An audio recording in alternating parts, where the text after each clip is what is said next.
Bulletin में बात होगी मोदी सरकार की बढ़ती मुश्किलों की, यूपी बीजेपी में बढ़ते टकराव की, देखेंगे महाराष्ट्र में सीट बंटवारे पर एनडीए में फंसे पेंच को, बिहार में अध्यक्ष पद से हटाए जाने पर सम्राट चौधरी की बढ़ती नाराजगी को, जानेंगे क्यों बीजेपी को बदलने पड़े 10 राज्यों के राज्यपाल, और बुलेटिन के आखिर में देखेंगे पेरिस ओलंपिक में भारत को मिली बड़ी कामयाबी को। लेकिन दिन भर की तमाम बड़ी खबरों से पहले एक नजर आज की सुर्खियों पर।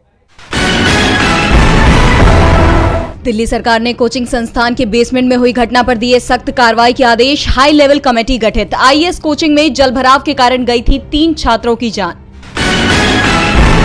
समाजवादी पार्टी के माता प्रसाद पांडे को बनाया विधायक दल का नेता, अखिलेश की जगह अब प्रतिपक्ष होगा पांडे। सपा विधायक दल की बैठक में हुआ फैसला। सीजेआई डीवाई चंद्रचूड़ ने एक बार फिर निचली अदालतों की कार्यप्रणाली पर उठाए सवाल, जमानत याचिकाओं में देरी पर जताई नाराजगी। नीति आयोग की बैठक को लेकर ममता बनर्जी के आरोपों पर विपक्ष हुआ एकजुट। कांग्रेस सांसदों ने सरकार के खिलाफ खोला मोर्चा, बताया सीएम का अपमान। ये तो थी सुर्खियां, अब बात आज की सबसे बड़ी खबर की। संसद सत्र के पहले सप्ताह में सदन में तीखी बहस देखने को मिली। मोदी सरकार बैकफुट पर दिखाई दी और अब दूसरा सप्ताह सरकार के लिए बेहद मुश्किल भरा होने वाला है, क्योंकि बजट पास होने के बाद अब विपक्ष सरकार के खिलाफ बड़े मुद्दे उठाने की तैयारी कर चुका है। राहुल गांधी की तरफ से इसे लेकर बड़े संकेत दे दिए गए हैं। तो क्या है पूरी खबर, देखिए ये रिपोर्ट। 22 जुलाई से संसद का बजट सत्र शुरू हुआ। पहला सप्ताह तो बजट को पेश किए जाने और उस पर चर्चा पर ही निकल गया, लेकिन अब संसद में मोदी सरकार की असली परीक्षा शुरू होने वाली है। इंडिया गठबंधन की तरफ से कई मुद्दों पर उसे घेरने की रणनीति तैयार कर ली गई है। नीति आयोग की बैठक का बहिष्कार कर इंडिया गठबंधन ने पहले ही अपने तेवरों के संकेत दे दिए और अब दावा किया जा रहा है कि सोमवार को बजट सत्र में राहुल गांधी की तरफ से कई सवाल उठाए जाने की तैयारी है। राहुल गांधी अग्निवीर, किसानों के लिए एमएसपी की कानूनी गारंटी, रेलवे सुरक्षा से लेकर राज्यों के साथ हो रहे मुद्दों पर मोदी सरकार को घेरने की तैयारी में है।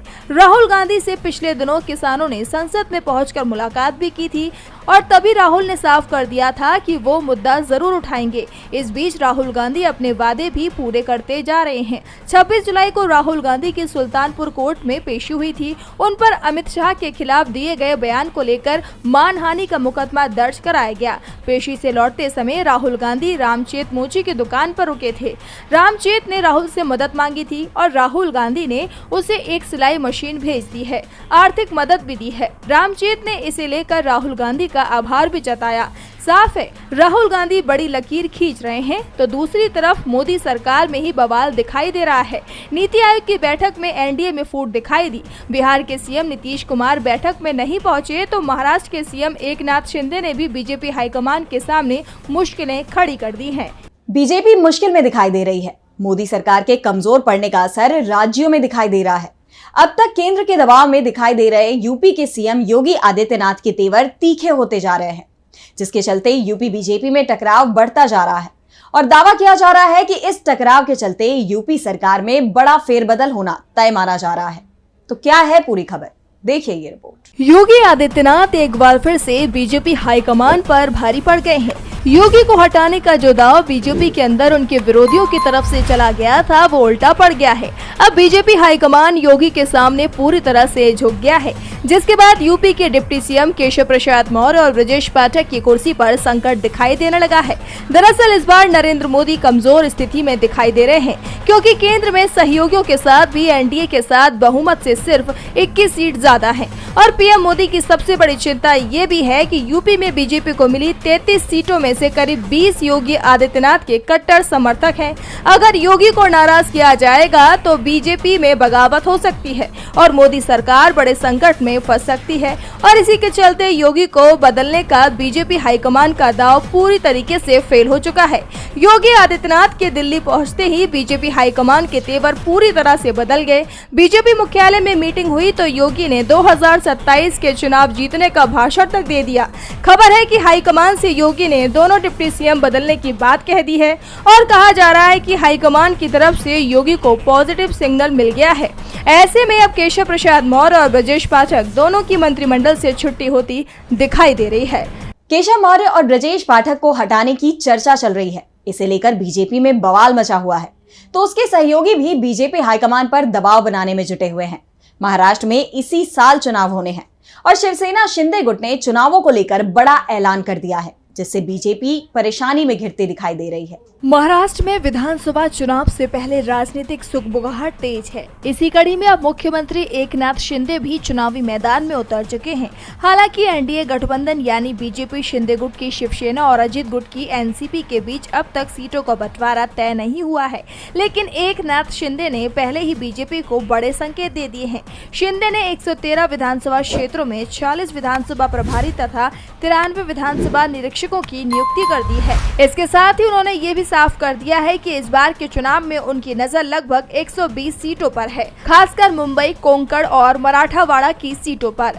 कहा जाता है कि महाराष्ट्र में मुंबई की 36 विधानसभा सीटें तय करती हैं कि सरकार किसकी बनेगी। ऐसे में ये सीटें किसके खाते में जाएंगी, ये फैसला एनडीए में बहुत मुश्किल होने वाला है, क्योंकि शिंदे ने मुंबई की 36 में से 18 सीटों पर चुनाव प्रभारियों के नाम की घोषणा कर दी है, जिसके बाद चर्चाएं ये चल रही हैं कि एकनाथ शिंदे ने ऐसा कर बीजेपी को साफ कर दिया है कि अगर चुनाव में उन्हें उम्मीद के मुताबिक सीट नहीं मिली तो वे अकेले भी मैदान में उतरने को तैयार हैं। अजित पवार की एनसीपी ने तो पहले ही साफ कर दिया था कि अगर लोकसभा चुनाव के नतीजों को लेकर पार्टी को टारगेट किया जाता है तो वो ये गठबंधन तोड़ देंगे। वहीं राज ठाकरे ने भी अकेले चुनाव लड़ने का ऐलान कर दिया है, तो बीजेपी के अपने नेता भी पार्टी के अकेले चुनाव लड़ने के संकेत देते नजर आ रहे हैं। हाल ही में नारायण राणे ने बीजेपी के विधानसभा चुनाव के अकेले लड़ने की बात कही थी और अब सीट बंटवारे को लेकर भी एनडीए गठबंधन में पेंच फंसता हुआ नजर आ रहा है।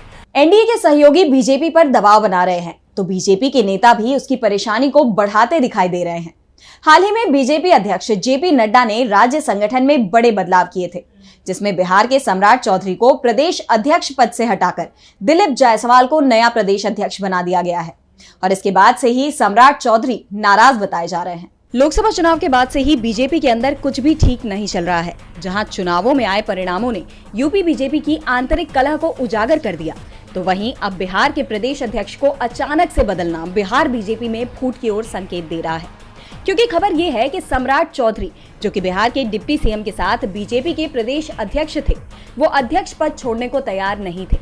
दावा किया जा रहा है कि चौधरी ने डिप्टी सीएम का पद छोड़ने की बात पार्टी हाईकमान तक पहुंचा दी थी, लेकिन बीजेपी हाईकमान ने सम्राट चौधरी की मांग को नहीं माना और दिलीप जायसवाल, जो कि बिहार एनडीए में भूमि और राजस्व मंत्री हैं, उन्हें अध्यक्ष नियुक्त कर दिया।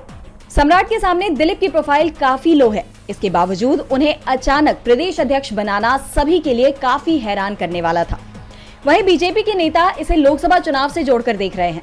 दरअसल बीजेपी को सम्राट चौधरी से लवकुश यानी कोयरी और कुर्मी वोटों को अपने पाले में लाने की उम्मीद थी, क्योंकि बिहार में इन जातियों की आबादी 7% से ज्यादा है।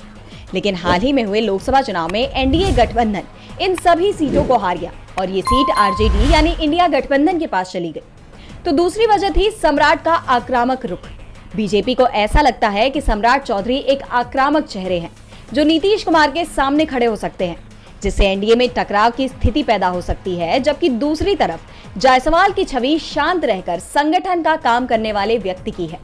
ऐसे में दिलीप जायसवाल जैसे नेता को प्रदेश अध्यक्ष बनाने के फैसले से बीजेपी को लगता है कि उसे अगले साल होने वाले विधानसभा चुनाव में मदद मिलेगी। अध्यक्ष पद में बदलाव बीजेपी की परेशानी को बढ़ा रहा है, तो बीजेपी हाईकमान की चिंता आने वाले विधानसभा चुनावों ने बढ़ा दी है। महाराष्ट्र, हरियाणा और झारखंड में इसी साल के आखिरी में विधानसभा चुनाव है और चुनाव से पहले तीनों ही राज्यों के राज्यपाल बदल दिए गए हैं। वैसे बदलाव से दूसरे राज्य भी प्रभावित हुए हैं, तो कितने राज्यों में बदले गए राज्यपाल, देखिए ये रिपोर्ट। शनिवार की रात देश की प्रशासनिक व्यवस्था में बड़ा फेरबदल सामने आया।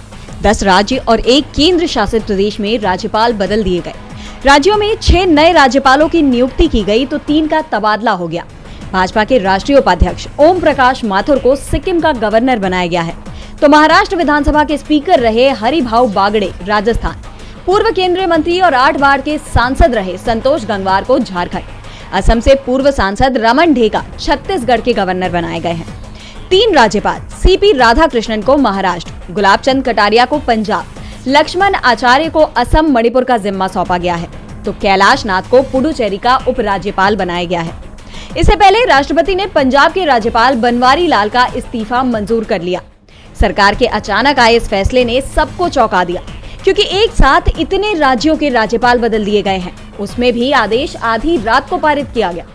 और इन राज्यों की सूची में 3 वो राज्य भी शामिल हैं जिनमें जल्दी ही चुनाव होने हैं, यानी महाराष्ट्र, हरियाणा और झारखंड। ऐसे में चर्चाएं ये भी चल रही हैं कि लोकसभा चुनाव के नतीजों के बाद बीजेपी घबराई हुई है और इसलिए विधानसभा चुनाव से पहले अफरा तफरी में ये फेरबदल किया गया है कि अगर इन राज्यों में सरकार बीजेपी की नहीं बनी तो कम से कम राज्यपाल की कमान तो उनके हाथ में रहे। लेकिन इस बार बीजेपी के लिए राज्यपालों के जरिए सरकार के काम में दखल अंदाजी भी आसान नहीं होने वाली है, क्योंकि राज्यपाल के इस रवैये के खिलाफ सुप्रीम कोर्ट में पहले से ही याचिका दाखिल है और कोर्ट ने इस पर राज्यपाल के सचिवों से जवाब मांग लिया है। भारत में विधानसभा चुनाव की तैयारी हो रही है और इसे लेकर बीजेपी दबाव में है। चिंता इस बात की है कि कहीं लोकसभा चुनाव की तरह विधानसभा चुनाव में भी संविधान बचाने की लड़ाई विपक्ष न छेड़ दे। तो दूसरी तरफ चुनाव की तैयारी इस समय अमेरिका में भी चल रही है। अमेरिका में चल रहे राष्ट्रपति चुनाव में भी भारत की तरह संविधान बड़ा मुद्दा बन गया है। अमेरिका में राष्ट्रपति चुनाव को लेकर सियासी पारा काफी हाई है। रिपब्लिकन पार्टी के उम्मीदवार और पूर्व राष्ट्रपति डोनाल्ड ट्रंप ने खुद को ही फंसाने वाला बयान दे दिया है। फ्लोरिडा में कंजर्वेटिव ग्रुप के एक इवेंट को संबोधित करते हुए ट्रंप ने कहा कि अगर अमेरिका के ईसाई नवंबर में उनको वोट देंगे तो उन्हें दोबारा कभी वोट देने की जरूरत नहीं पड़ेगी। अगर मैं राष्ट्रपति बना तो मैं सब ठीक कर दूंगा। उनके इस बयान को विपक्षी दल डेमोक्रेट्स ने तुरंत लपक लिया और ट्रंप पर हमलावर हो गए। डेमोक्रेटिक पार्टी के एडम शिफ ने कहा कि ये सबूत है कि देश के इस चुनाव में लोकतंत्र दांव पर है। अगर हमें इसे बचाना है तो तानाशाही के खिलाफ वोट करना होगा। अगर ट्रंप चुने गए तो वे देश में चुनाव की प्रक्रिया ही खत्म कर देंगे। उनका बयान देश की जनता के लिए डरावना है। बता दें कि ट्रंप के खिलाफ चुनाव लड़ रही डेमोक्रेट्स की उम्मीदवार कमला हैरिस ने पहले ही दावा किया था कि अगर ट्रंप जीतते हैं तो वो संविधान बदल देंगे। अमेरिका के संविधान को बचाने के लिए ट्रंप का हारना जरूरी है और अब ट्रंप ने खुद ही ऐसा बयान देकर उनकी बातों पर मुहर लगा दी है, जिसके बाद काफी हद तक अमेरिका का ये चुनाव भारत के लोकसभा चुनाव के ढर्रे पर चलता हुआ नजर आ रहा है। जहां कांग्रेस सांसद राहुल गांधी ने संविधान का मुद्दा उठाया था तो बीजेपी के अपने ही नेताओं ने कहा था कि हमें 400 सीटें संविधान बदलने के लिए चाहिए। ट्रंप के इस बयान की आलोचना करते हुए न्यूयॉर्क टाइम्स ने लिखा कि ट्रंप खुद को अमेरिका का तानाशाह घोषित करना चाहते हैं। वे राष्ट्रपति बनने के बाद अमेरिका में दोबारा चुनाव नहीं होने देंगे और खुद ही इस पद पर कायम रहेंगे। इस बीच ट्रंप का एक पुराना बयान भी वायरल हो रहा है, जिसमें मेक्सिको बॉर्डर को लेकर बात करते हुए ट्रंप ने कहा था कि राष्ट्रपति बना तो एक दिन के लिए तानाशाह बनूंगा। अब ऐसे में ट्रंप की उम्मीदवारी भी सवालों के घेरे में आ गई है। और बुलेटिन की आखिर में बात ओलंपिक की। ओलंपिक में आज भारत के लिए शूटिंग रेंज से बेहद अच्छी खबर आई है। मनु भाकर ने 10 मीटर एयर पिस्टल में ब्रॉन्ज मेडल जीता तो 2 शूटर फाइनल में पहुंच गए हैं। तो कैसा रहा आज ओलंपिक में भारत का सफर, देखिए ये रिपोर्ट। भारतीय शूटर मनु भाकर ने 10 मीटर एयर पिस्टल प्रतियोगिता में भारत को पेरिस ओलंपिक्स में पहला मेडल दिलाया है। भाकर ने 221.7 पॉइंट्स हासिल किए और कांस्य पदक जीता। अंतिम शॉट लेने से पहले भाकर दूसरे नंबर पर थी। कोरिया की किम येजी से वो 0.1 अंक से आगे चल रही थी, लेकिन अंतिम शॉट में मनु भाकर को 10.3 अंक मिले, जबकि किम येजी को 10.5 अंक मिले, जिस कारण से सिर्फ 0.1 अंकों के अंतर से भाकर के हाथ से सिल्वर मेडल फिसल गया। 10 मीटर एयर पिस्टल की गोल्ड मेडल कोरिया की ओ ये जिन ने जीता। उन्होंने 243.2 पॉइंट स्कोर करके ओलंपिक रिकॉर्ड बनाया है। कोरिया की ही किम येजी ने सिल्वर मेडल जीता है। उन्होंने 241.3 पॉइंट्स बनाए। मनु भाकर ओलंपिक की शूटिंग प्रतियोगिता में मेडल जीतने वाली पहली भारतीय महिला निशानेबाज है। इससे पहले इस प्रतियोगिता में भारत को 4 बार मेडल मिले हैं। ये 5वां मेडल है, लेकिन पहले पुरुषों की स्पर्धा में ही भारत को मेडल मिले हैं। राज्यवर्धन सिंह राठौड़ ने 2004 में सिल्वर, अभिनव बिंद्रा ने 2008 में गोल्ड और 2012 में विजय कुमार ने सिल्वर और गगन नारंग ने ब्रॉन्ज जीता। आज सोशल मीडिया से लेकर आपके चलते फिरते जीवन में भी पत्रकारिता के बुरे दौर की चर्चा होती है, क्योंकि जिन लोगों पर सूचना देने की जिम्मेदारी है वो आपके लिए नहीं बल्कि कॉर्पोरेट और सरकारों को फायदा पहुंचाने में लग गए हैं। विज्ञापन मॉडल को खारिज कर आप इस बीमारी को दूर कर सकते हैं और अपने नारे को बुलंद कीजिए। मेरे खर्च पर आजाद है खबरें।